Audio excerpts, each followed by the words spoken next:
Classic Legends recently launched the updated Yezdi Scrambler alongside the BSA Scrambler, and this model gets some significant changes when compared to the older model in terms of design, in terms of the engine and the suspension setup as well. Now I've spent 2 days riding this motorcycle, and here's what I think about how it performs out in the real world.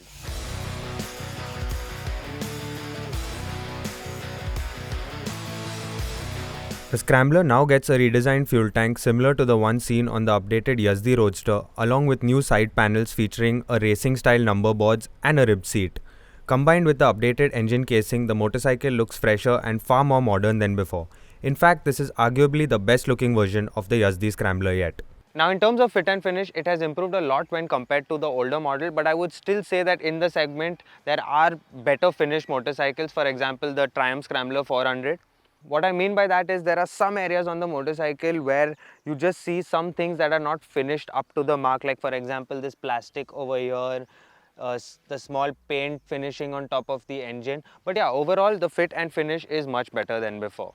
Classic Legends says that the revised 334cc motor is lighter, features improved NVH optimization through increased structural stiffness, and gets an updated cooling system with a redesigned radiator.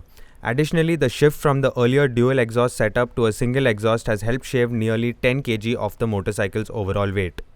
This 334cc engine is actually one of the best parts of the Yezdi Scrambler. It's a very smooth motor, it's much smoother than before, and it has a lot of low-end and mid-range torque available, and that means that in the city it is a really nice motorcycle to ride because it is very usable. Now what I did notice is that as soon as you start riding it, as soon as you release the clutch, it starts chugging forward effortlessly. The only thing is that it does have short gearing, so you have to go through the gearbox quickly when you are building up speed, but after that it's a very tractable motor. For example, when you are in 4th gear, it can handle speeds as low as 20 kilometers per hour, or it can also be at 60 kilometers per hour in 4th gear, making a quick overtake.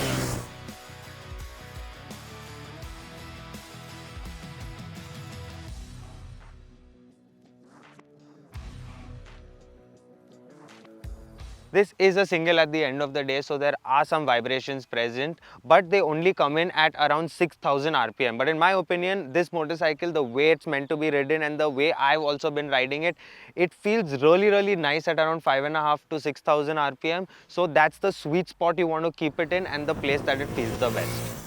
Now, as you can see, this also has a new radiator at the front, and that is set to improve the heat management on this motorcycle. In the city, I'm sure that this is working much better now because I did not face any real issues with heat on my legs or any of that sort. So that seems to have sorted out the heating issue from the previous model.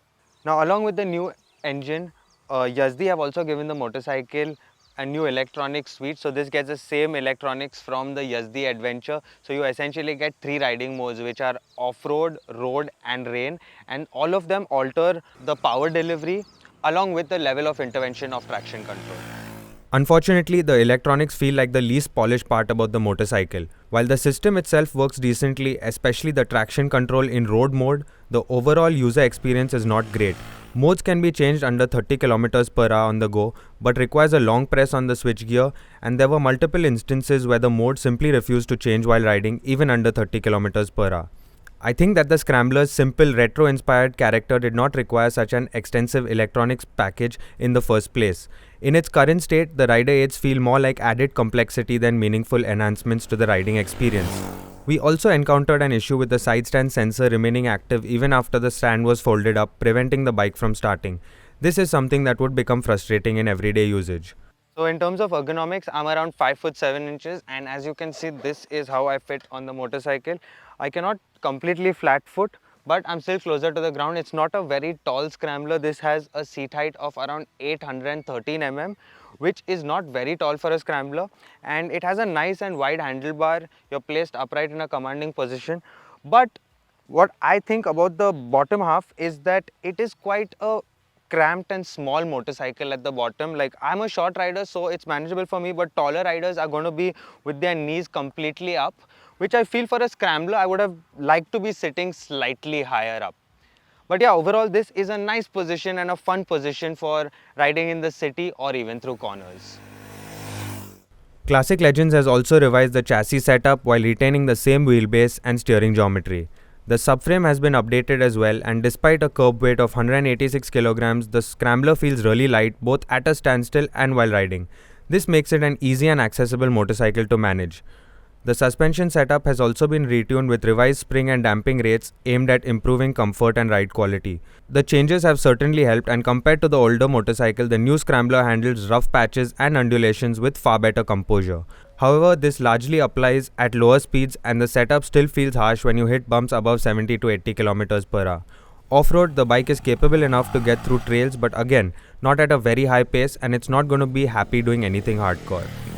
So you basically need to plan your route, what you're going to go fast through, how fast you're going to go through it, because it's not going to be very happy to take on really sharp bumps at, let's say, 60 to 80 kilometers per hour. Anything under that, and it does it pretty well. So overall, I would say in the city, it's a really, really nice bike to ride. When you're out on the highway and you maybe have those unexpected potholes or bad roads, those are ones to watch out for.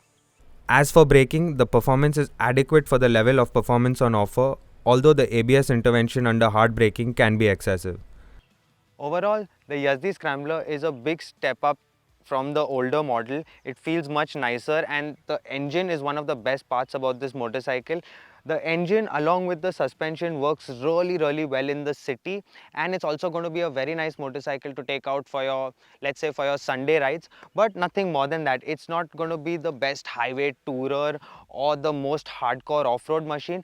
Considering the price tag of 2 lakh rupees, it's just 5,000 rupees more than the previous generation model and substantially undercuts rivals like the Triumph Scrambler 400X and the Royal Enfield Scram 440.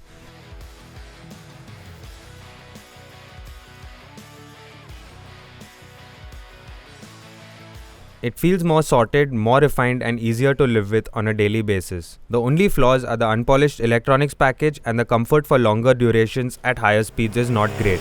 But at this price point, it is a good option for buyers on a budget.